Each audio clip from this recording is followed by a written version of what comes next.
1 Reis 19.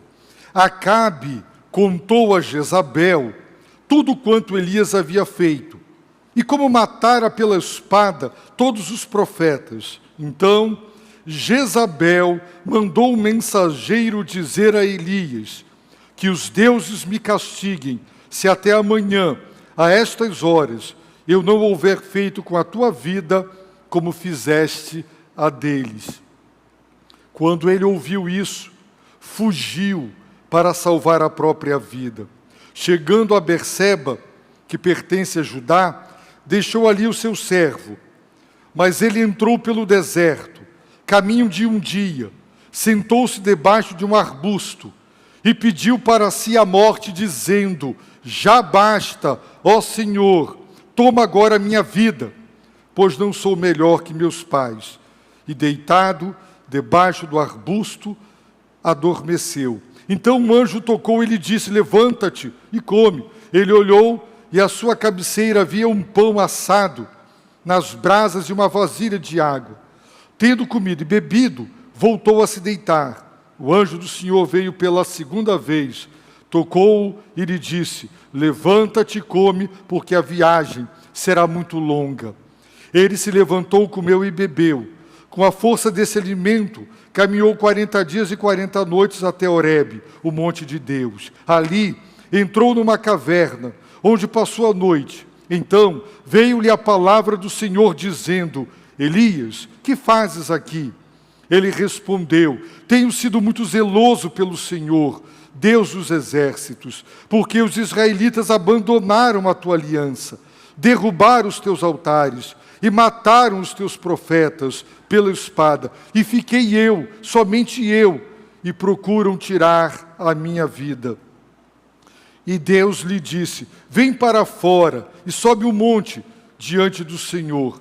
Então o Senhor passou, e um grande e forte vento separava os montes e despedaçava os penhascos diante do Senhor. Mas o Senhor não estava no vento. Depois do vento veio um terremoto, mas o Senhor não estava no terremoto. E depois do terremoto veio fogo, mas o Senhor não estava no fogo. E depois do fogo veio uma voz mansa e suave. Ao ouvi-la, Elias cobriu o rosto com a capa e, saindo, ficou à entrada da caverna. E veio uma voz que dizia: Elias, que fazes aqui? Ele respondeu: tenho sido muito zeloso pelo Senhor, Deus dos exércitos, porque os israelitas abandonaram a tua aliança, derrubaram os teus altares e mataram os teus profetas pela espada. E fiquei eu, somente eu, e procuram tirar minha vida. Então o Senhor lhe disse: vai, volta para onde vieste, para o deserto de Damasco. Quando chegares lá, ungirás a Azael, rei sobre a Síria, e a Jeú, filho de Ninsi, ungirás rei sobre Israel, e a Eliseu, filho de Safate, de Abel Meolá, ungirás para ser profeta em teu lugar. O que escapar da espada de Azael, Jeú matará, e o que escapar da espada de Jeú, Eliseu matará. Mas deixarei 7.000 em Israel, todos os joelhos que não se dobraram a Baal e toda a boca que não o beijou. Palavra do Deus Altíssimo. Queridos irmãos, a vida não é como nós gostaríamos que fosse. Se fosse, seria muito bom, mas não é. Por isso, nós passamos por grandes e profundas decepções, desilusões, que nos machucam, que nos ferem, que nos fazem sofrer muito. E quando, por conta de uma grande tribulação, uma grande adversidade, sofremos intensamente, por conta de uma decepção, uma frustração, uma desilusão, corremos o risco de entrar em depressão. Então eu diria, grosso modo, que toda decepção aguda pode gerar uma depressão profunda. Essa tristeza que chega, que vem, que toma conta e que fere, ela pode ficar, ela pode permanecer. E o quadro depressivo é terrível. E perdemos a esperança, perdemos muitas vezes a fé de que o quadro poderá ser alterado, e muitas vezes acreditamos que morrer é melhor do que viver. Mas nós só, queridos irmãos, conseguiremos nos reerguer, nos reencorajar, nos revigorar, voltando ao primeiro amor, para aprender que, embora Deus seja todo-poderoso e possa intervir de uma maneira extraordinária e mudar tudo, não será pela força e nem pela violência, mas será pela sua palavra. E é na palavra que nós vamos encontrar, na palavra de Deus, o conforto, o consolo, o encorajamento, o revigoramento, para receber uma nova missão da parte de Deus e então cumpri-la. Foi exatamente isso que aconteceu com Elias, servo do Deus Altíssimo. Elias era um homem de uma estatura espiritual tremenda, um gigante, um homem de fé, um homem de Deus, de uma envergadura moral e espiritual, que eu acredito que poucos de nós aqui teríamos, se é que tem alguém aqui que chegue aos pés de Elias. Mas esse homem de Deus, que viera de grandes vitórias, ele decepcionou-se tanto, e ele mergulhou numa depressão tão profunda, que ele pediu a Deus para morrer. Você já pediu a Deus para morrer? Você já chegou a um ponto de uma dor e dizer: Deus, eu não vou dar cabo da minha vida porque suicídio é grave pecado, mas me leva, me toma, me recolhe, me chama de volta para o lar celestial. Alguém aqui já chegou a esse ponto de desejar isso por conta da dor profunda e da decepção? Isso me conforta e me consola, porque se um homem da envergadura espiritual de Elias, da estatura dele, um gigante na fé, um homem comprovadamente de Deus e usado por Deus de maneira extraordinária, se ele fraquejou assim, se ele se acovardou assim, se ele se abateu desse jeito, se ele se deprimiu e até pediu para morrer, eu me sinto consolado, porque eu sou muito mais fraco do que ele, e já fui tentado a desistir muitas vezes, e você também. E fica claro que ser um homem de Deus, ser um homem de fé, ser uma mulher de Deus, uma mulher de fé, não significa que a gente consegue todo o tempo todo, ser aquela fortaleza, ser aquele gigante espiritual. Não conseguimos. Mas, pela experiência de Elias, nós podemos aprender que a solução está na suave e meiga voz do nosso Deus. Aquele que fala manso e suave, cuja voz é como ele é, manso e suave. O encorajamento está em voltar para Horebe, o monte de Deus, onde tudo começou. Deus tirou Israel do Egito. Deus libertou.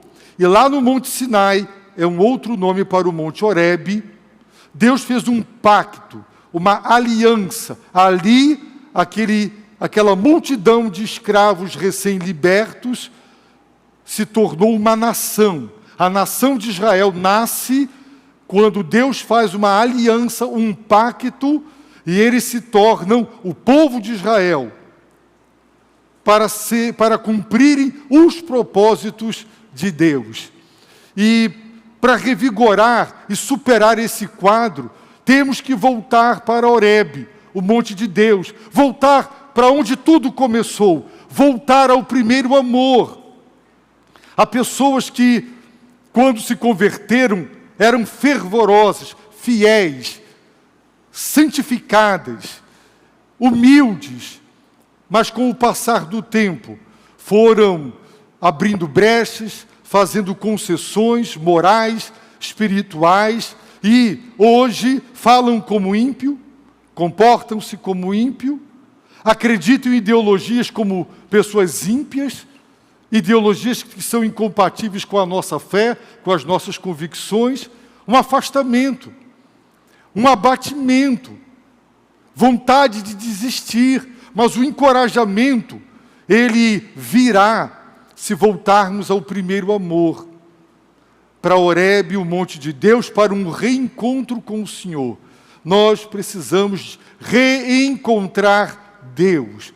Se você é convertido, talvez você esteja precisando de um reencontro com Deus, para alterar a sua vida. Se você não é convertido ainda, você precisa se prostrar diante de Deus, se humilhar, se arrepender e colocar toda a sua esperança e fé para ser salvo em Jesus e no seu sacrifício. Porque o que você é e o que você faz não lhe levarão para o céu.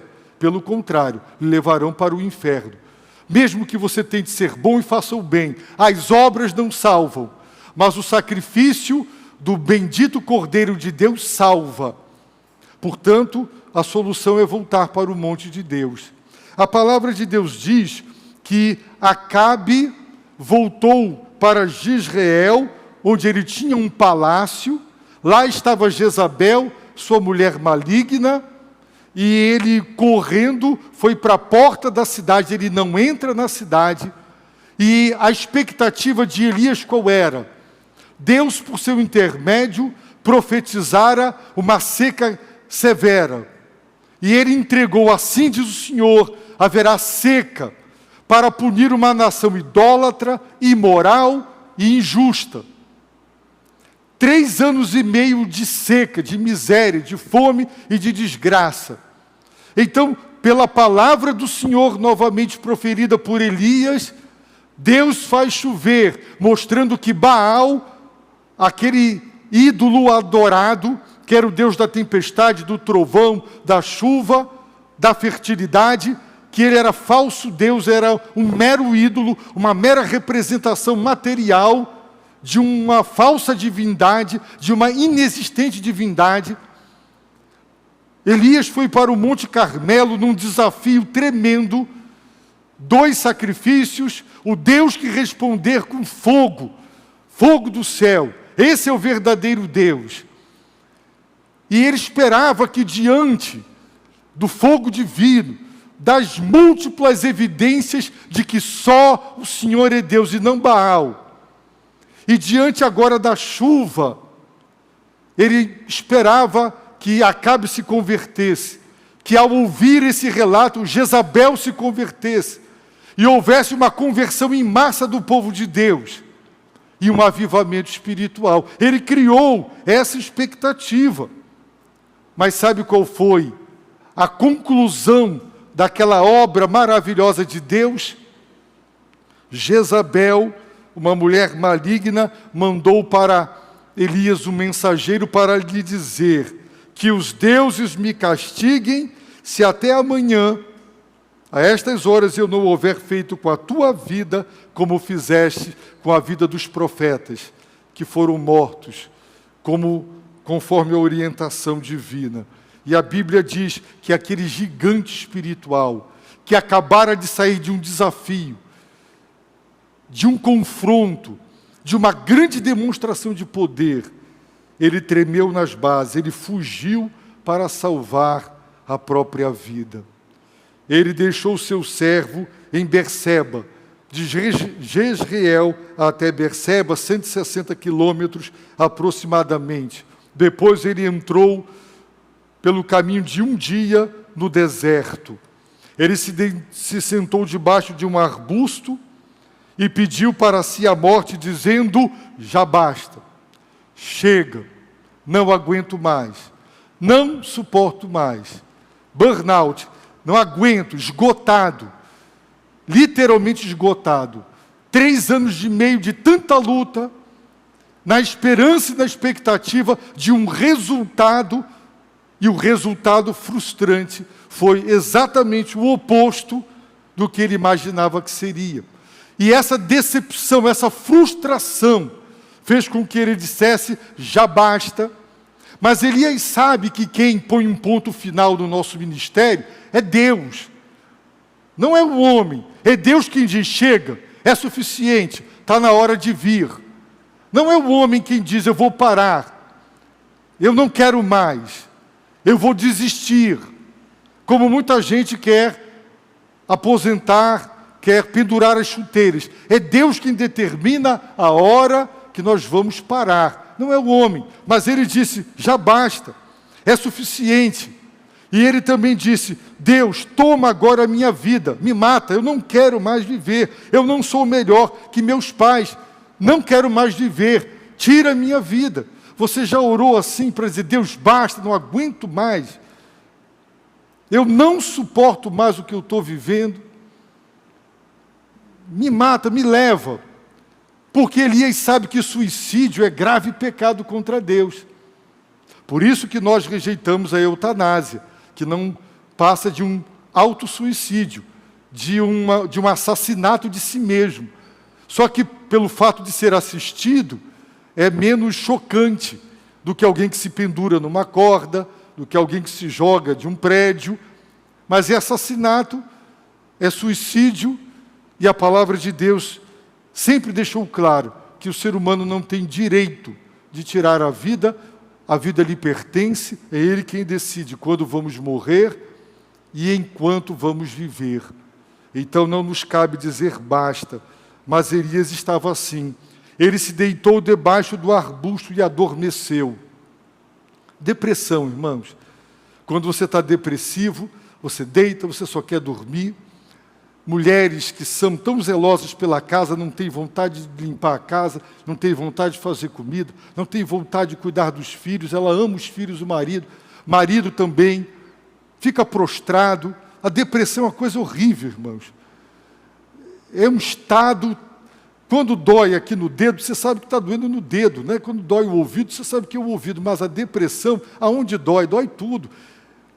A depressão é horrível. E é a doença mais incapacitadora do século XXI. As pesquisas dizem que a doença que mais incapacitará e retirará do mercado de trabalho e levará pessoas ao suicídio é a depressão. Estamos vivendo na era do tranquilizante. Nunca se produziu tanto remédio controlado e nunca se consumiu tanto remédio controlado quanto agora. Porque, irmãos, a realidade, ela é pesada e ela é dura. Elias, meus irmãos, foi preciso um anjo tocá-lo, o anjo do Senhor o tocou. O anjo do Senhor disse, levanta-te e come. Quando ele viu, tinha um pão assado nas brasas e uma vasilha de água. O que ele fez? Comeu e bebeu e voltou a dormir. Ele voltou a se deitar. Prostração, desânimo, abatimento, falta de vontade de se levantar e de viver. Aquele grande homem de Deus passou por isso. Por isso eu repito, eu me conforto, me consolo, porque eu não chego aos pés de Elias e ele ficou assim. Charles Spurgeon viveu, príncipe dos pregadores, viveu momentos de depressão profunda. Martinho Lutero viveu momentos de depressão, de passar uma semana inteira na cama sem se levantar, prostrado, abatido. Então não pense que depressão é para quem não tem fé. Não é isso não. Depressão é doença. Nós somos humanos. Quando Jesus disse, o espírito está pronto, mas a carne é fraca, é porque ele estava encarnado e ele conhecia todas as fragilidades e todas as limitações da natureza humana. E ele sabe o quanto a dor nos afeta, o quanto a decepção, a desilusão e a frustração nos atinge em cheio. Ele conhece muito bem isso. E a Bíblia diz que o anjo do Senhor, pela segunda vez, tocou Elias e lhe disse, levanta-te, come, porque a viagem será muito longa. Não sei quanto tempo ele dormiu, Não sei quanto tempo o anjo do Senhor lhe deu para dormir, mas agora ele deveria novamente alimentar-se, porque ele vai caminhar em torno de 400 quilômetros, e ele caminhou de Berseba, onde ele estava, para o Monte Horebe, para o Monte Sinai, 400 quilômetros, e ele caminhou 40 dias e 40 noites. Aquele pão assado e aquela água era divino.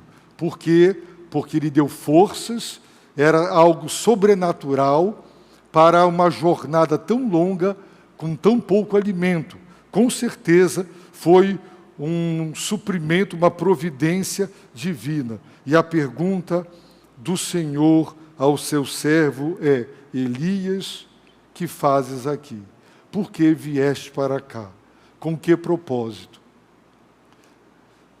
E Elias deixa claro: tenho sido zeloso pelo Senhor. A palavra zelo, a mesma palavra hebraica usada no Velho Testamento e no grego, no Novo, também é traduzido como ciúme, zelo, não é?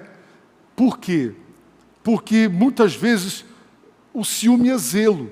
Eu acho que todos devemos ser ciumentos nesse sentido. Zelar, cuidar para proteger.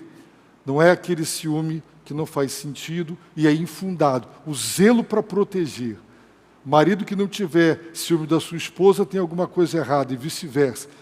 Mas ele tem que ter o zelo para proteger a esposa, não é? Dos adúlteros, o marido das adúlteras, os filhos dos traficantes. É esse ciúme no sentido positivo de zelo. Elias era zeloso pelo Senhor dos Exércitos. Ele estava lutando, batalhando, pregando, porque o povo de Deus, sabe o que fez? Abandonaram a tua aliança. Eu vim para cá porque aqui, séculos atrás, o Senhor fez uma aliança através de Moisés com essa nação. E essa nação abandonou a tua aliança, quebrou ali um pacto bilateral. Deus fez com o seu povo. E os termos do contrato foram os 10 mandamentos. Quando Moisés desceu do monte com os termos da aliança, o contrato entre Deus e o povo, e ele viu que o povo já havia quebrado, então ele espatifa, ele quebra as tábuas, porque eles já haviam quebrado a aliança, então ele também quebra a aliança. Eles quebraram. Uma aliança bilateral significa que as partes têm responsabilidades e deveres, e quando um quebra, então dá direito para que naquele contrato as cláusulas de punição possam ser executadas. Por isso haviam as bênçãos da aliança, que seriam todas as bênçãos de Deus sobre o seu povo se honrassem o contrato. E as maldições da aliança, em caso de quebra da aliança, que Deus faria recair sobre o seu povo por terem desobedecido a aliança. E a maldição da aliança caiu sobre Jesus. Ele foi maldito, porque na cruz do Calvário, a maldição da lei, todo o castigo previsto pela lei de Deus para pecadores, caiu sobre o Filho de Deus. Ele tomou o nosso lugar. Queridos irmãos, que fazes aqui? Ele voltou para Horebe. Eles abandonaram a tua aliança, derrubaram os teus altares, mataram teus profetas, e só fiquei eu, e ainda querem me matar. Então, meus irmãos, houve uma revelação de Deus tremenda. Na linguagem teológica, se chama de teofania, que significa manifestações de Deus. Deus pediu para que Elias subisse o monte diante dele, e então o Senhor passou. A Bíblia diz que a terra, o planeta, se treme e se derrete na presença magnífica, santa, como uma vela se derrete diante do fogo, o universo se derrete como cera diante do resplendor e da glória e da santidade, a magnitude, a grandeza do Criador. A criação não suporta o peso da presença divina. E o Senhor passou. E quando o Senhor passou, já viram um carro que passa e depois passa o vento? Passa depois, né? O Senhor passou e um grande e forte vento separava os montes e despedaçava penhascos diante do Senhor. Foi um vento poderosíssimo a esse ponto de despedaçar penhascos. Mas o Senhor não estava no vento.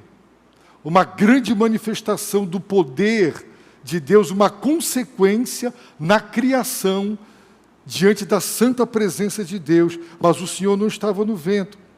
Depois veio um terremoto e tremeu tudo. Quem já ouviu relatos de terremoto sabe do barulho, do tremor. E todo mundo treme, estremece. Tudo chacoalhou naquele monte. A montanha ficou tremendo. Mas a Bíblia diz que o Senhor não estava no terremoto. O Senhor estava ali e a natureza se manifesta porque não suporta a grandeza da sua presença. E depois do terremoto veio fogo. Será que entrou em erupção? Mas veio fogo. Mas o Senhor não estava no fogo. Agora atentem, meus irmãos, verso 12. E depois do fogo veio uma voz. Uma voz de uma pessoa, de alguém que era manso e suave. Por isso, sua voz era como ele, mansa e suave. A voz de Deus, a palavra de Deus. Ao ouvi-la, Elias cobriu o rosto, como Moisés. Talvez Elias estivesse no mesmo lugar onde Moisés estava, quando o Senhor disse: eu farei passar diante de toda a minha bondade. Eu terei misericórdia de quem eu quiser ter misericórdia. E Deus o cobriu, e o Senhor passou, e Moisés não pôde ver a glória de Deus, porque ninguém pode ver a Deus e permanecer vivo. Talvez o segundo Moisés, Elias, ele estivesse ali no mesmo local de Moisés, mas ele cobriu o rosto com a capa. Ele saiu à entrada da caverna e mais uma vez aquela voz mansa, aquela voz suave lhe pergunta: que fazes aqui? Elias repete a mesma resposta. Então o Senhor lhe diz: vai, volta por onde vieste. A resposta é: você disse basta, eu é quem digo basta. Você disse chega, é suficiente. Quem colocará um ponto final no seu ministério serei eu. Você ainda tem missão para cumprir.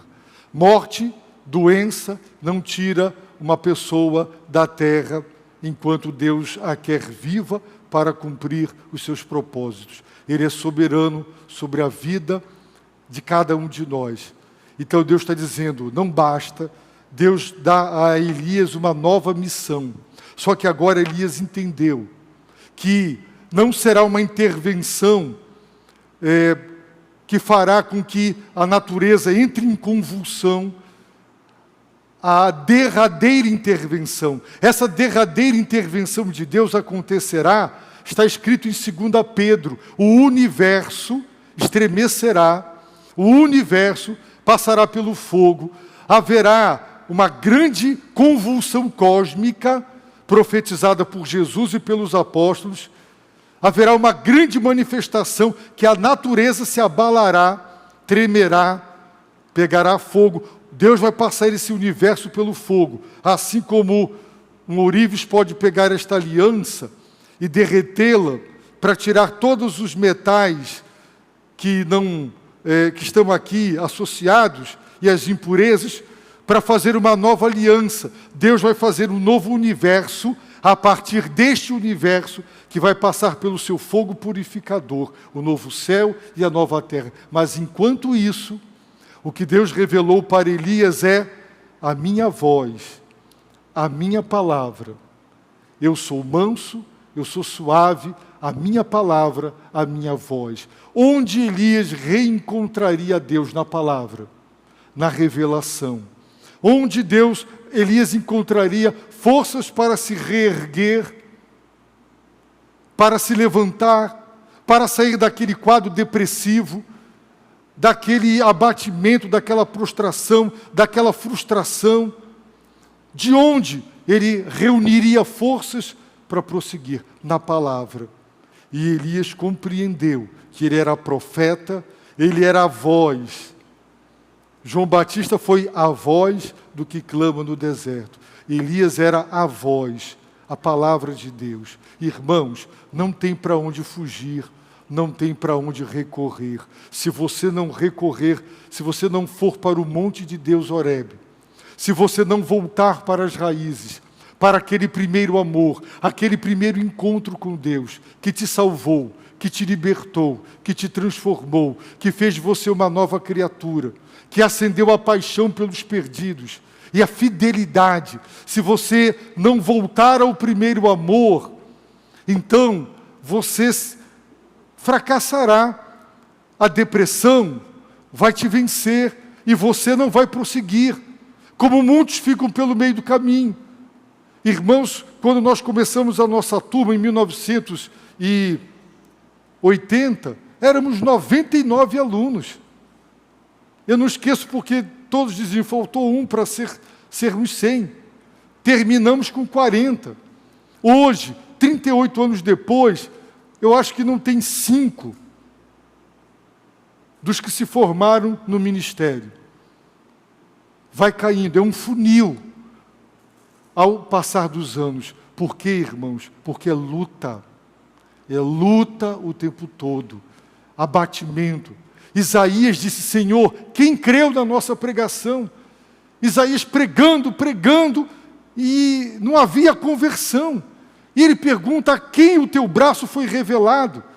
A quem o teu poder se manifestou? Eu não estou vendo gente se converter. E Deus disse, eu não te enviei para converter, eu te enviei para endurecer. Tem pregadores que são enviados para converter, como Jonas, como Pedro, 3.000 almas. E tem pregador que vai pregar para endurecer. E aí Estevão tomou, milhares de pedradas. A ira de Deus se manifesta endurecendo o coração. A palavra de Deus, ao invés de quebrantar e converter, ela endurece. Foi isso que Deus revelou para Isaías. Eles têm olhos, mas não vão ver, têm ouvidos, mas não vão ouvir, o coração está endurecido e eles não vão se converter. Então Isaías entendeu que ele pregaria para ser um instrumento da ira e não da conversão, como Jonas, como Pedro, ele seria como Estevão. Irmãos, a nossa atitude para com Deus pode atrair da parte de Deus o endurecimento. E o coração duro, petrificado, que não se converte, que não se arrepende, que não se quebranta. E você vai ficando cada vez mais duro e Deus vai te endurecendo cada vez mais. Então, a solução é reencontrar Deus, é se arrepender, é se converter, é voltar para Horebe, para o monte de Deus, reencontrar Deus como no princípio, para Ele fazer uma nova obra, uma restauração da nossa vida espiritual, um reavivamento na igreja, no coração do povo de Deus, no meu e no seu coração. Talvez você não ore mais como orava, não leia mais a Bíblia como lia. Quantos crentes não leem a Bíblia? Não leem, não têm prazer na palavra. Não se ajoelham, não sabem o que é prostrar-se e clamar. Suas bocas se prestam de serviço da maledicência, mas não abrem a boca para falar Jesus e dizer aos não crentes que Ele salva. Pessoas que se dizem cristãs. Então é preciso voltar para Horebe. E Deus deu uma nova missão para Elias. Ele iria ungir 3 homens. O rei de Damasco, Síria, que Deus usou para punir Israel, Jeú em Israel, que iria ser usado contra Acabe e sua família, e o profeta Eliseu, que o sucederia. Elias só conseguiu cumprir a 3ª missão, que foi ungir Eliseu como seu sucessor. Ele não ungiu os outros demais. Só que o Senhor lhe revelou que é na sua voz mansa e suave que Elias encontra a resposta para continuar a missão. E o Senhor lhe revela: deixarei 7.000 em Israel, todos os joelhos que não se dobraram a Baal, toda a boca que não o beijou. O remanescente fiel, a palavra remanescente significa resto. O que restou? De milhares e milhares de israelitas, restaram 7.000. O remanescente, acreditem, nunca na história da fé a voz do povo é a voz de Deus. Sempre os fiéis são numericamente, percentualmente, pequenos e irrisórios. Não espere ver grandes multidões aderindo, porque o remanescente, o resto,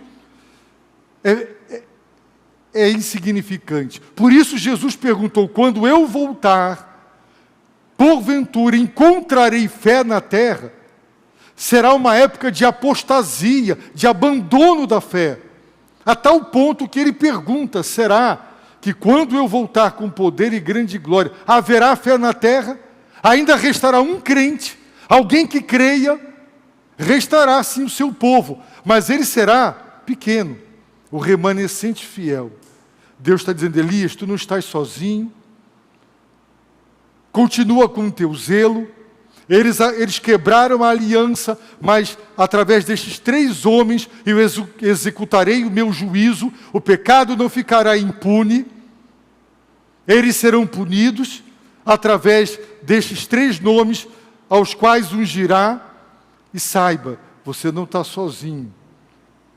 Eu deixei 7.000. Obadias, que protegeu os profetas do Senhor, botou um grupo num lugar, um grupo no outro e alimentou para Jezabel não matar. Tinha o próprio servo de Elias, dizem que era o filho da viúva, não é? Que ele ressuscitou, mas é só conjectura, não é? Não sabemos se é verdade. Tinha Eliseu. Então, tinham 7.000 joelhos. Nós não estamos sozinhos. Tem o povo fiel de Deus. Tem horas que a gente ouve tanta coisa e vê tanta coisa que a gente se abate e pergunta assim: meu Deus, será que a igreja não tem mais gente séria na igreja? Não tem mais gente convertida? Que luta contra o adultério e vence, luta contra o divórcio, a mentira, o engano, a calúnia, a difamação. Será que não tem mais o povo fiel, que vai pagar o preço, que vai tomar a cruz, que vai renunciar? Será que a nossa juventude está corrompida com imoralidade, com aquilo que desagrada a Deus? Será que não tem uma juventude santa, consagrada, que paga o preço? Tem horas, irmãos, que as notícias que chegam são tais que a gente desanima e pergunta: Senhor, eu estou pregando, Senhor, todo domingo, tanta gente ouvindo, mas cadê o resultado? Tem hora, irmãos, que a gente abate mesmo. É você que está orando pelo marido e ele não muda, e você que está orando pela mulher e ela não muda, ou você que está olhando pelos filhos, eles não mudam, e assim por diante.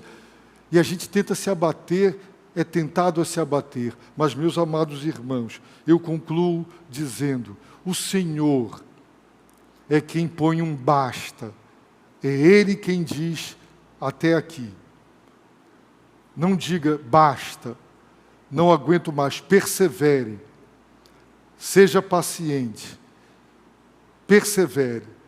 2, não deixe a tristeza, a dor, levar você a pecar, a mergulhar em depressão, a ficar prostrado, abatido e entregar os pontos. Volte ao primeiro amor, vá para Horebe, o monte de Deus.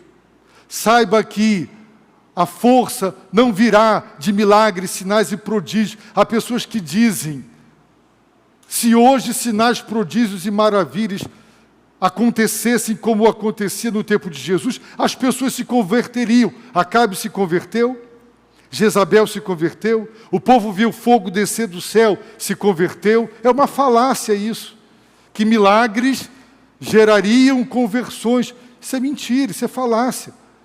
Evangelho de João, capítulo 12, embora Jesus tenha realizado tantos sinais diante deles, eles não se converteram. Qual é a saída? A voz, a palavra. Na palavra de Deus você vai encontrar a direção, orientação, alimento. Tudo o que você precisa está na palavra de Deus. Então, seja um homem da palavra, uma mulher da palavra, volte para a palavra de Deus, receba a seiva que vem da videira pela palavra, pela revelação. As mensagens, Bíblia, escola dominical, Bíblia, estudo nos lares de livros, Bíblia. A nossa força vem de lá, não é por força, não é por violência, é pelo Espírito, é pela palavra. Eu peço a Deus, em nome de Jesus, que recobremos as forças, voltando para o Horebe e na mansa e suave voz do nosso Deus Altíssimo. Abaixe a sua cabeça, feche os seus olhos e ore.